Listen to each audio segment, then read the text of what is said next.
Well, clearly you're ready for the Zags this week. Let's go. I wish Thursday was now. How psyched were you when you saw it all play out? I mean, you saw that bracket happen, and then, it's a dream. I can't believe it's here.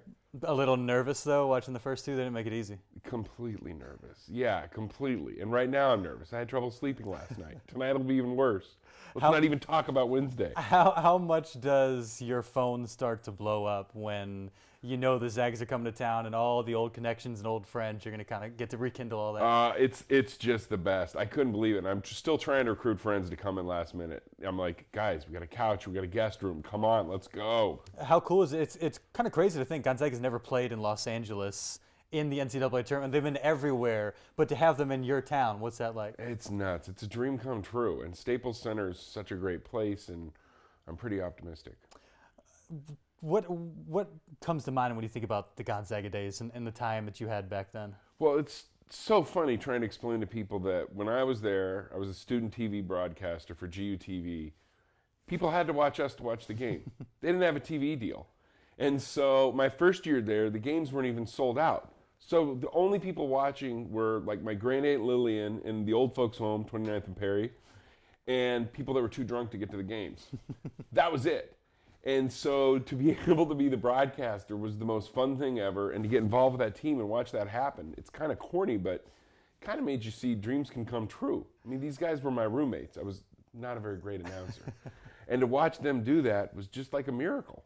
How crazy was the first run? I mean, you were around for that in 1999, and to see your buddies take the program to places they've never been before. I mean, it was nuts. And, like, I got to travel with the team, even though I had no business doing so. And I, like, crashed in their rooms and showed up on the flight. And then Munson had no clue why I was there. And Coach Few kind of snuck me in. And then to watch, and I remember getting the USA Today that morning, because this was almost pre-internet. I'm old. And seeing that all the Minnesota players got suspended. And it was like, whoa, this just changed everything maybe. And then they beat Minnesota, they beat Stanford, and to watch those guys do it was crazy. And then I remember after the Florida game, we all jumped in the pool together at the hotel. And it was just like living a dream, and it didn't seem real. Did you have any idea at that point that it could turn into this, that was the beginning of 20 years and eventually a national championship game and whatever's to come this year? I'd love to say that I thought it would turn into this with Gonzaga, but I'm not that smart, and I'm not psychic. I mean, what they've done and the way they've grown this program while keeping their soul, like, it's the same vibe as before. It's the same players as before. I'm going to be so proud when I see the guys now because they're such good people. But who would have ever thought this? What Coach Few and Mike Roth and this staff has done is amazing. Who were your boys? I mean, who were you closest with at that time? I lived with Mike Nielsen, Ryan Floyd, Matt Santangelo, during the summers, Kevin Williams. So that made me the worst play-by-play announcer ever because they would make mistakes and I just wouldn't acknowledge them. So I was a good roommate, aside from not cleaning, and a pretty biased play-by-play announcer. And then I'm from Vancouver with Richie Fromm and Dan Dickow. And hilariously, my final year there, they were trying to get a TV deal. So they did one practice game. And my color commentator for that game was a red shirt, Dan Dickow. Remember, after the game, I waited in the trailer to get feedback from these professional announcers. Like, what do you think about that announcer? Like, he's really good. He's got a future in this. What do you think about the big guy, the play-by-play guy? I'm like, maybe if his voice cracks or changes finally. And I'm like, oh, no. And I remember thinking there, I may not be the next Chris Berman or Bob Costas. And comedy started to seem like a very real option. And you were doing that at that point? No. The reason I did comedy, and it's a hilarious story and how this all kind of happened, was our last year there, Mike Nielsen tore his Achilles tendon. And he was in the locker room, and I just like blurted out, he's an unreal great guitar player. And I said, well, you have a lot of time to play your guitar. We should do a show. You do guitar, and I'll do the comedy. I'll do my impressions. And he looked at me, and he's like, yeah, okay, let's do it. I'm like, that doesn't seem in character for him. Maybe it's the pain meds. But he only said yes because he wanted a good way to propose to his wife. So he proposed to his wife, but the show went well, and then we got to open up for Dr. Drew.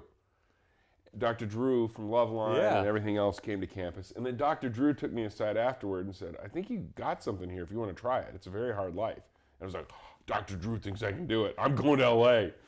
And thankfully I got lucky and things worked out. So that was the start. Like That was all it, and all happened because Mike Nielsen tore his Achilles tendon.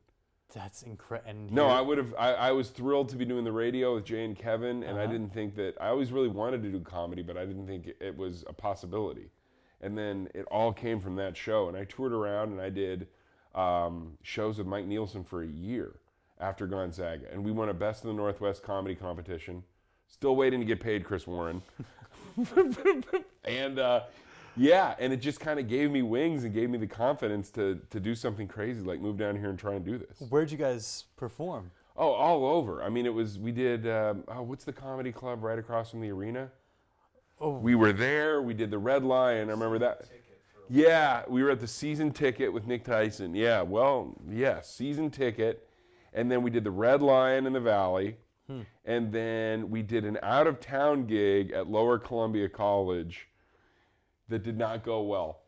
And the only person laughing was Mike Nielsen's parents. And that became a clue to me that maybe our act was really playing better in Spokane than other places.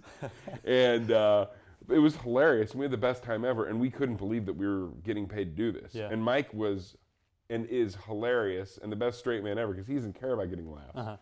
He cared about nutrition and basketball and his guitar. So he's like, you go out and be funny. You do whatever you do. But he was hilarious. What was the act like?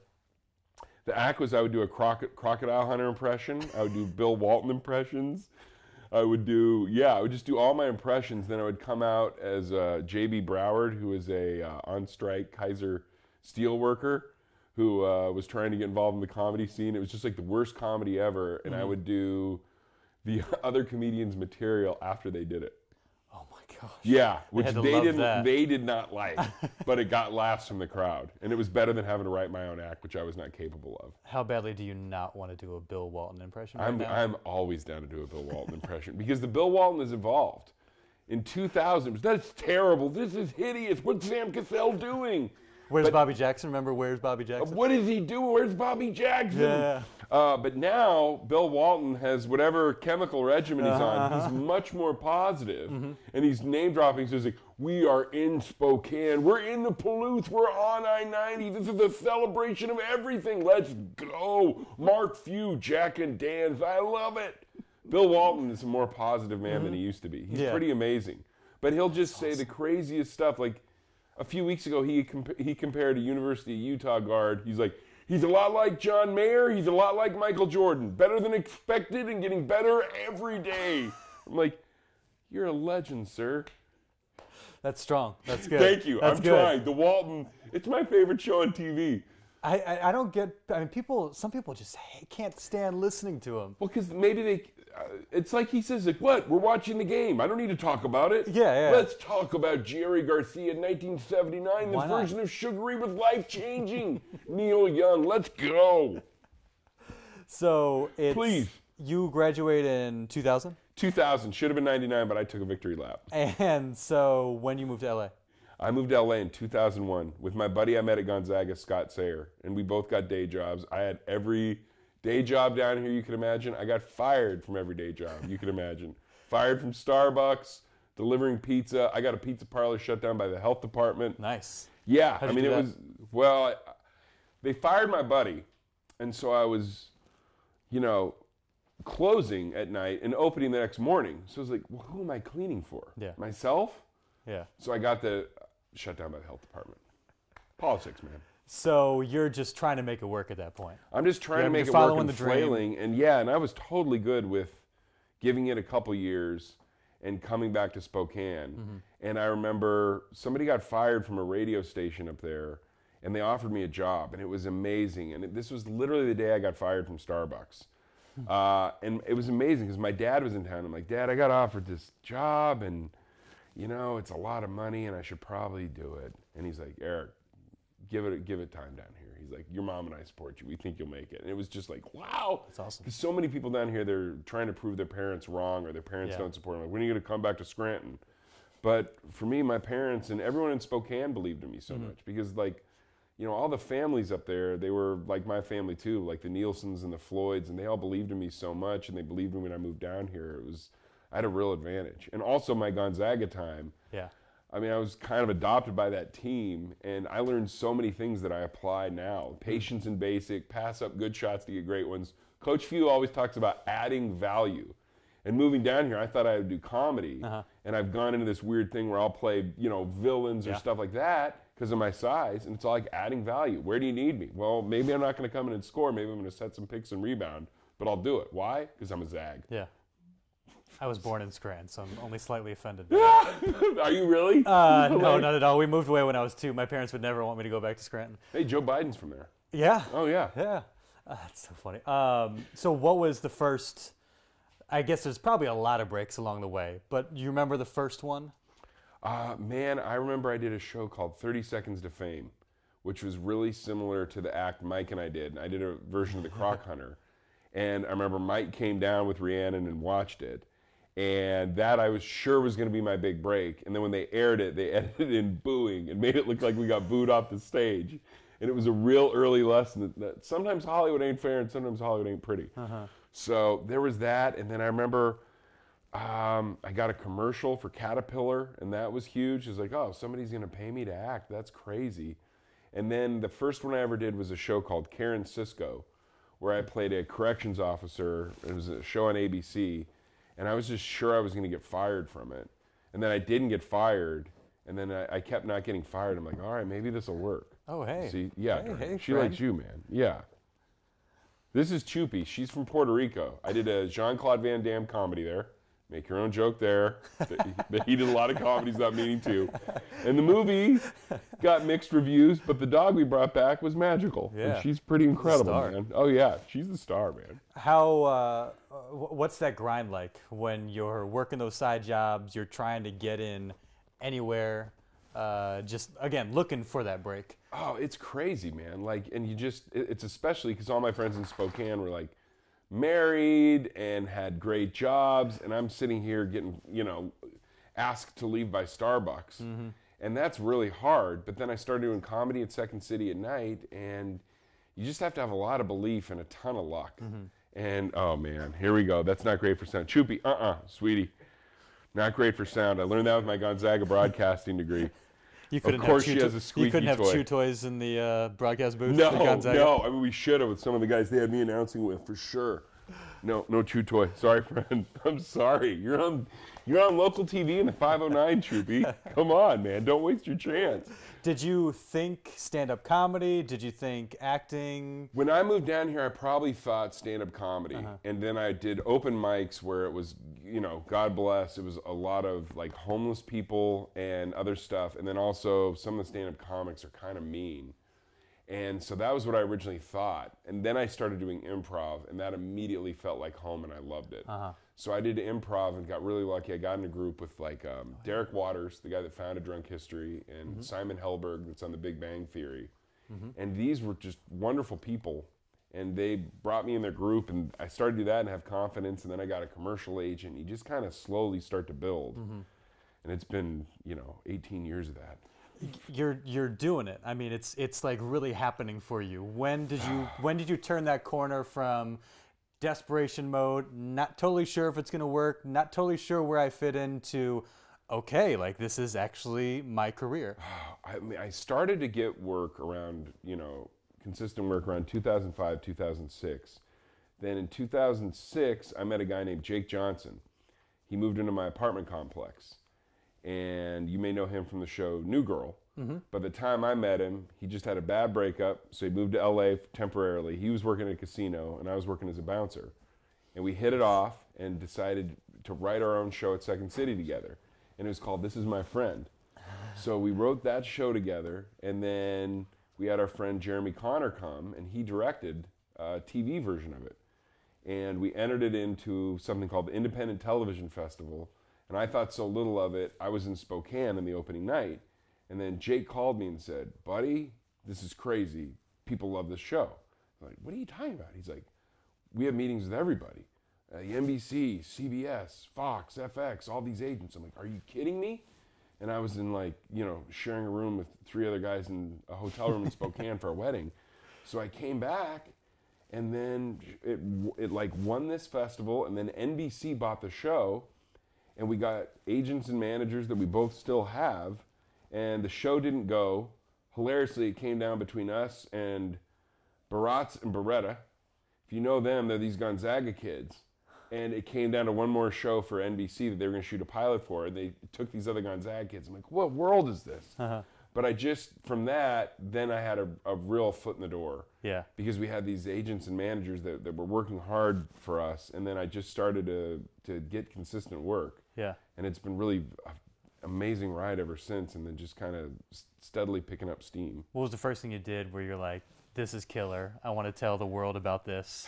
Man, Parks and Recreation. I did 4 episodes of that, and that was amazing. And it was the first one ever where I got brought back. And Amy Poehler said to me after the first episode, she's like, we're going to bring you back, Eric. And I kind of gave a look like, I don't believe it. And she's like, we're going to bring you back, Eric. And it was before the show was really popular. They're all and are so nice. But I'll tell you, when I moved down here, I had one goal. I watched the first episode of Curb Your Enthusiasm with Tony Hazel, now a judge in Spokane. Well done, Spokane. Thank you. You've elected a great man. But I watched that show and we were both like, this is the funniest show we've ever seen. So I moved down here. My goal was to be on Curb Your Enthusiasm. And when I was on that show, the whole time, I'm like, I'm going to wake up, and this is such a great dream. And Larry David was so cool to me, and it really gave me wings. I'm like, oh my gosh. It's kind of like, getting called up and being able to get a couple hits, and you're like, oh man, maybe I can do this. The whole time I'm like, oh, the rug's going to get pulled out from under me. And since then, I've just tried to keep building. The Stonemason, right? Yeah. Oh, yeah. Now, this was season 10. Yeah. Yes. Or I think I was on season 7. Season 7, okay. And they just did season 10. And you were in season 10, right? No, I wasn't. Season 7. Okay, because I knew that you were on it. I couldn't remember exactly what the episode was. And I think when I was looking it up, I got the seasons crossed. But I remember you being on there, and that's, one of my favorite shows. Oh, I'm the stonemason that hates Derek Jeter. And I would Larry that's really right, loves Derek Jeter. Yeah. And then I would really, during the takes, just rip Derek Jeter. And then I'll tell you, I don't know if I'll make it in, but I kept saying Jeter was on steroids. And Larry, they yell cut, and Larry be like, he's not on steroids. What are you talking about? He's not. And I'm like, do you want me to cut? He's like, no, it's funny. It's good, but he's not on steroids. You look at him, he doesn't have a big head. He doesn't have anything. And they were so cool and so nice. And then, like, Super Dave was there, and he's just teasing me. He's like, Sato, you're going to do it? You're going to get fired. He's like, where are you from? And I'm like, Spokane. He's like, you told everyone from Spokane you're going to be on Curb Your Enthusiasm. You're getting cut out, buddy. And every time I see him now, he, like, grabs my stomach. He's like, you did so good, buddy. And I'm like, it's the best. And Larry, I've run into a couple times, and he's always so cool. That's awesome. He's like nicer than the version of himself on TV. Because he always says he wishes, that's the version of the guy he wish he could be. Like, you can never get away with that. He wishes he could do that. I think he wishes he could have those conflicts. But in real life, he's the nicest guy ever. Like, when I went in, you do the ADR, they add lines and stuff afterward for stuff they may have missed. And he probably sat down with me for 20 minutes and talked baseball. And he's just like that's been one of the surprising things moving down here. Is there's plenty of weirdos and crazies and flakes, but there's so many nice people too. Yeah. That's so funny. Yeah. Well, that's the improv work you did. Yeah, and it still pays off all the time. And I always feel like the best improv training I ever had was announcing Gonzaga basketball. Because you have 2.5 hours to fill on GUTV. And then I remember when I was doing it, all the feedback I got was, the stuff you're doing at halftime is really funny. Because I would interview, Mike Nielsen, Ryan Floyd, Matt Santangelo, Richie Fromm, Kevin Williams, and I was like, they're just funny halftime things. Yeah. But that was the stuff everyone talked about, not my incredible play-by-play work. How did you get connected with, was it just through your agent getting the Curb gig? Yeah, I went in and auditioned, and I auditioned for another part the year before, and when you audition, it's with Larry. And so it's super hard, because I'm such a fan of the show. And I remember watching the first episode of Tony Hazel. Yeah. So it's super hard not to get rattled in there. Yeah. But I felt like the first one went well and I got close. And then the next year I went in there and I had so many baseball facts prepared for him. So he's just the coolest. You've done Curb, you've done Twin Peaks, you've done Jurassic World. These are like iconic franchises. I got so that lucky, you've been a part of. And Twin Peaks, David Lynch is from Spokane. He is? Yeah, he lived in Spokane and then moved to Missoula. But when I first met him, I'm like, I moved down here from Spokane. He's like, Spokane? Are you kidding me? Boy, I can still remember smelling those ponderosa pines and those Air Force planes flying overhead. Yeah, Twin Peaks was, I grew up loving that show and loving David Lynch. And it's another one of those things where I'm like, man, this is all a dream, but it's a really fun dream. None of it seems real, man. Yeah, that's wild. And right now, I mean, I asked you, like, hey, what do you have going on right now? Thinking, like, maybe one or two things. I don't know how you divvy up your time, but it was like a half a dozen things you're doing right now. Dude, it sounds like more than I am. I spend 80% of my time doing nothing, looking for, like, the best pot stickers in town. But, yeah, I got lucky. I have a movie right now called Family, which just premiered at South by Southwest. And that's the first dad I've gotten to play. Oh, nice. So I've been wanting to do that for a while to show I can be a nice, sweet dad. So that's very fun. And that my daughter runs off with the Insane Clown Posse. And so, nice. Yeah, it's a funny one. So my sister, played by Taylor Schilling, we all go to the Gathering of the Juggalos to find her. I know, man. I know. And it's a really sweet, fun movie. So I have that. I have one called Flower that just opened in theaters this week and will be in a few more. And that is not for the whole family. It's a mature movie. And then one called, looks like it's going to be called Life Support. They've changed the title a couple times. But that one's so fun because I play Brian Dennehy's son. And I'm the biggest Tommy Boy fan ever. So it's another one of those where, like, are you kidding me? Yeah. That's big Tom Callahan over there. And I would turn in the Chris Farley show, like, asking him questions about Chris Farley. So it felt kind of appropriate. Like, trying to avoid doing a Chris Farley impression the entire time? I tried, but I failed, man. But do you remember? You're like, yeah, okay, I'll tell you another story about Chris. Because he was, like, lying in a hospital bed the whole time, and I'm playing his son. So he couldn't move. So he just had to tell me Chris Farley stories and, like, Rambo stories and everything else. And it definitely turned into the Chris Farley show. The sweet father role is different from a role that Brett and I have talked about you doing. I remember in college we used to get, through the school newspaper, passes to movies all the time. So I'd see movies for free all the time, which included both The Hills Have Eyes. Spitter. Yeah, well, those were gnarly. Dude, and that one was so fun because I'd never left the country, and then I got to go to Morocco with just the best cast ever. And the movie is what it is, but gosh, that was so fun. And I've gotten to do a couple of those horror movies, and they're always just a trip. And you meet the nicest people doing them. I never drive through, like, central Washington and the desert and canyons without thinking, like, of the opening scene of the first one where the family's lost and then everything terrible happens. It doesn't end well for them, man. And doing the voice work now. Yeah, and that's great because that's consistent work. So much. I mean, I'm unemployed 90% of the time, but everyone watch We Bare Bears. It is an absolute blast to do. We've done over 100 episodes now, and it is so much fun, and it's truly good for the whole family. And the cast is amazing. Yeah, we got so lucky. It's myself, Dimitri Martin, and Bobby Moynihan play three bears who are kind of outcasts trying to live in San Francisco. And then we have, like, Patton Oswalt and Jason Lee and the craziest guest stars. But my favorite guest stars, we had Dame Lillard. Really? We had Dame Lillard, Paul George, and one other guy. We just had Charles Barkley. But Dame Lillard was the one that, like, I couldn't handle because I grew up a Blazer fan. I'm a huge Arvydas Sabonis fan. And I can say this now. When Arvydas signed the letter of intent for DeMontis to come to Spokane, the coaches snuck it to me and, like, it's happening. Oh, yeah. Because they knew. Awesome. Like, I was on an intramural team that won the C-League title in 1999, my friend, called the Fighting Sabai, named after Arvydas Sabonis. So when his son came to Gonzaga and wore number 11, I was so excited. I would have gotten a jersey, but they're not very slenderizing. I just watched the basketball scene today from We Bare Bears. Oh, isn't that great? Yeah, that was hilarious. Yeah, it's so fun. It's so nice to be on something that, like, my friends' kids can watch. And when I go back to Spokane, they're all real fired up to talk to Grizzly. Yeah. So what's the thing that you're chasing now? What's kind of the thing that's out there that you haven't quite had a chance to do that you're like, man, that'd be sweet? Yeah. I would love to be a series regular on a in front of the camera show. So I'm kind of hoping this family gig playing a dad. I would love something like that that's a consistent gig. I just got to do 2 episodes of a CBS show called Superior Donuts, which was a blast to do because that is just the most fun life. And because it's a live studio audience and it takes me back to live theater days, and it's so fun. So I would really love to.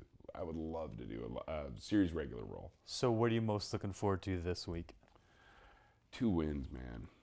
2 wins. Let's go. Let's go. We are right there. This just feels like a team of destiny for me. Like, this team is so good. They are stacked, and no one's going to outcoach us. Will you see Few? Will you see Lloyd and those guys? Oh yeah, I think so. I never want to overstep, but I always see them in town. I go out and see them at the same Mexican food restaurant, and what I love is they're just in every way the same guys. Can I tell you one great story? No. This is the best story ever. This is the story. I don't know if I've told this. I haven't told this story wide. But the day Coach Few got hired, they had me, again, this is why I was not a very unbiased announcer. I was working Gonzaga basketball camp. And I was driving a van for them, and I could have parked the car at the Martin Center door. And instead, I got really lazy, and I tried to park it at the front glass doors. Well, in doing so, I heard this little ping. And then I heard a sound that sounded like a giant metal tree trunk going down. And then all the lights went out in Martin Center. And mind you, this is the day Coach Few got hired. And he said to meet him in there, just to talk to him after all the media went away. And he's great with the media, but that's not his thing. And so I was excited to go see him. And then all the power went out, and he just got done with all the media stuff. And I went, Coach Few, I screwed up big time. He said, what happened? All the power's out. And I'm like, I just knocked down a light pole out there. And that's why all the power sounds like, big fella, they say stuff happens. Sit down. He was so cool. I felt like it was one of the biggest mistakes I made in my life. And I made so many mistakes at Gonzaga. Just mortified. No, I was so mortified, and he just couldn't have been cooler. Yeah. And that's who he is, and that's why this program has grown to the way it is. Because, he had every right to be really mad at me. Here's the student play-by-play announcer and I found out later, on his day, and he's finally done, knocks over a light pole that I found out later they had to pay $3,000 for, and they never mentioned it to me. Yeah. I found out like 5 years later, like, oh, your $3,000 light pole? Yeah, that really happened. Be careful they don't find out that you're doing well, because they might go after you for it now. They can have it. They can have this dog is theirs if they want it, man.